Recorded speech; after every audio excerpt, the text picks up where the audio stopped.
Hey good people, and welcome to the channel. My first grind week for the year is about to come to an end, and I definitely appreciate everyone who came through to check out my content. But in a few moments, I'll be sharing my thoughts and feelings on episode 1 of season 8's Ready to Love Miami. And for this review, I plan to give a brief episode breakdown, followed by an overall episode rating, and I'll end the video by giving my overall thoughts on the cast members for the season, as well as some predictions. So without any further delay, let's jump right in. In this season premiere Ready to Love, as many of you already know, we start off with 16 cast members instead of the regular 20. And what I liked about this premiere versus past season premieres is that it seems like more of the cast members have been given more screen time than in previous seasons. We as the audience get introduced to the cast members, they mingle, and in the middle of the mingling, Nephew Tommy introduces Rashid and Simone to the cast members. Now, I initially thought that Simone and Rashid would be on the show to give the cast members some pointers on how they should approach the process and make connections. But they spent most of their screen time talking about their own connection outside of the show. Which wasn't bad at all, but it just wasn't what I expected. But right before Rashid and Simone leave, Rashid proposes to Simone in front of the cast members, and unless this is your first time watching the show, then you would know that Rashid had proposed to Simone some time ago. Now towards the end of the episode, Nephew Tommy meets with the men and women to find out who's the strongest and weakest connections. Now in my predictions video for the season, I predicted that Dre, as well as Z, among others, would be locked for elimination. Well, I can truly say that I was not shocked that they were voted for elimination. However, I was surprised that Blake and Natasha were nominated for elimination. At the end of the episode, Dre and Natasha got their walking papers, which was a bit of a surprise, but I'll get into that a little later on. Now on a scale of 1 to 10, I will give this season premiere of Ready to Love a solid 5. I thought it was just okay, and this is because there was some predictability with it, but I was also not expecting Natasha to get bounced so soon. My guess is that the producers of the show have been watching my prediction videos, and they have been wanting to prove me wrong for quite some time. Well, I love being proved wrong over here. Now let's move on to my thoughts on the cast members. And I'll start with the ones that were voted for elimination. First, there's Dre, who reminded me of a young Spike Lee for various reasons. Dre did come off as cool and confident for sure. He had no issues going up to the women, making his presence and intentions known, and getting the women to engage with him. But at the end of the day, women can be just as visual as men. For example, there's a scene of Dre sitting next to Marsha, and he looks like her teenage son. I mean, she outweighs him by at least a good 50 pounds, and she's not a big woman by any means. And unfortunately, I believe that the other woman compared Dre's physical appearance with the taller and more muscular guys on the show, and he was written off before he had a chance. But that's how life works, and I wish Dre nothing but the best. Next, there's Blake. Now, Blake was well put together, he was very articulate, and he speaks to all the women with a high level of confidence.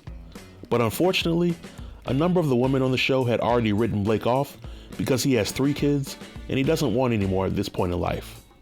Well, Blake didn't exactly say he didn't want any more, but the women were seemingly turned off because Blake was not completely open-minded to having kids. And I can already see a number of Ready to Love fans praising the women on the episode for holding their standards, while bashing Blake for not wanting kids. Now, I've watched every season of Ready to Love, and in nearly every season, there's at least one woman that has multiple kids, and she doesn't want to have any more. My thing is, if we can support those type of women's decisions, then we can support Blake as well.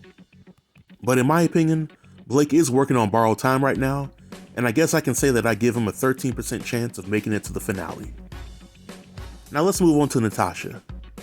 Natasha was extremely beautiful, and she was my pick for having the best chance of making it to the end of the show just by looking at her.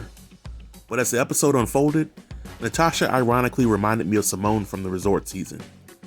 I mean, she was a lawyer, she came into the mix interrogating the guys instead of trying to form lasting connections with them, and she didn't do a very good job at flirting. I at least thought that Natasha would be spared from elimination until after the swimsuit episode, but I completely understand why she was eliminated. And last, there's Z, who reminded me of an extroverted version of Ace from the Potomac season. Z has natural beauty, and she seems very down to earth, but the guys claim that she wasn't giving them romantic vibes. And usually that tends to be code for the guys being more physically attracted to the other women. I think Z will make it at least halfway into the competition, but if she gets voted off early, I won't be surprised. Now, from what I've seen through the episode, Mercedes, Morgan, and Jeffrey seem to be the top 3 women that the men are interested in. I knew that Mercedes would be a top contender because she's young and beautiful. She's also a flight attendant like Brandy from last season. Now, isn't it ironic how many connections these cast members have with past cast members? I still see Mercedes making it very far into the competition. And being that I saw the previews for this season, I'm not sure how far Morgan will make it into the season. She's got Tony and Lyndon fighting over her, which is pretty disappointing to see. There's way too many beautiful women on this show to act a fool over one of them.